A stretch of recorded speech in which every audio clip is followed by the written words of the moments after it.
வணக்கம். புதுசா நம்ம ஒரு பிசினஸ் பண்றதா இருந்தாலும் சரி, இல்ல புதுசா நம்ம ஒரு ஸ்கில்ல கத்துக்கிறதா இருந்தாலும் சரி, ஆரம்பத்தில நம்ம இந்த விஷயத்தில ஜெயிக்கிறத விட, தோக்கும்போது நம்ம அதிகமான விஷயத்த நம்ம கத்துக்கிறோம். நான் என்னோட ஃபர்ஸ்ட் ஹோல்சேல் பிசினஸ்ல ரூ. 13,600 நான் லாஸ் பண்ணேன். இது எதனால அப்படின்னு பார்த்தீங்கன்னா, ஒரு வியாபாரியா, ஒரு விவசாயி கிட்ட போயிட்டு தேங்காய் வாங்கும்போது, அந்த தேங்காயோட விலை வந்து மார்க்கெட் ரேட் தானா? இல்ல மார்க்கெட்ட விட கூட குடுத்து வாங்குறோமா? இல்ல மார்க்கெட்ட விட கூட குடுத்து வாங்கும்போது கூட, அத நம்ம கரெக்ட்டா சேல் பண்ணி நம்ம ப்ராஃபிட் பண்ணிற முடியுமா? அப்படின்ற ஒரு புரிதல் இல்லாம, எனக்கு வந்து அவ்வளோ பெரிய லாஸ் ஆயிடுச்சு.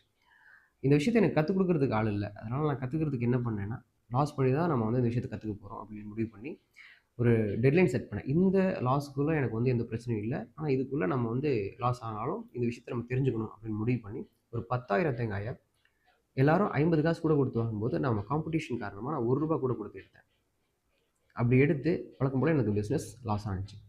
ஆனா நான் ஒரு விஷயத்த தெளிவா புரிஞ்சுக்கிட்டேன். தேங்காயோட எடைய பொறுத்து தான் அந்த மார்க்கெட் ரேட் ஃபிக்ஸ் ஆகுது அப்படின்றத நான் தெளிவா புரிஞ்சுக்கிட்டேன்.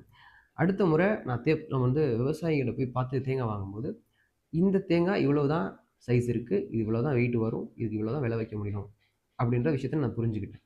அதுக்கப்புறம் அந்த பிசினஸ நான் லாஸ் ஆகாம பண்றது எப்படி அப்படின்னு நான் தெரிஞ்சுக்கிட்டேன். எப்பவுமே ஒரு விஷயத்த கத்துக்கும்போது, ஜெயிக்கணுங்கிறத விட கால்குலேட்டடா நம்ம ரிஸ்க் எடுத்தோம் அப்படின்னா, அது லாங் டர்ம்ல நம்ம சக்சஸ் பண்ணலாம். நன்றி.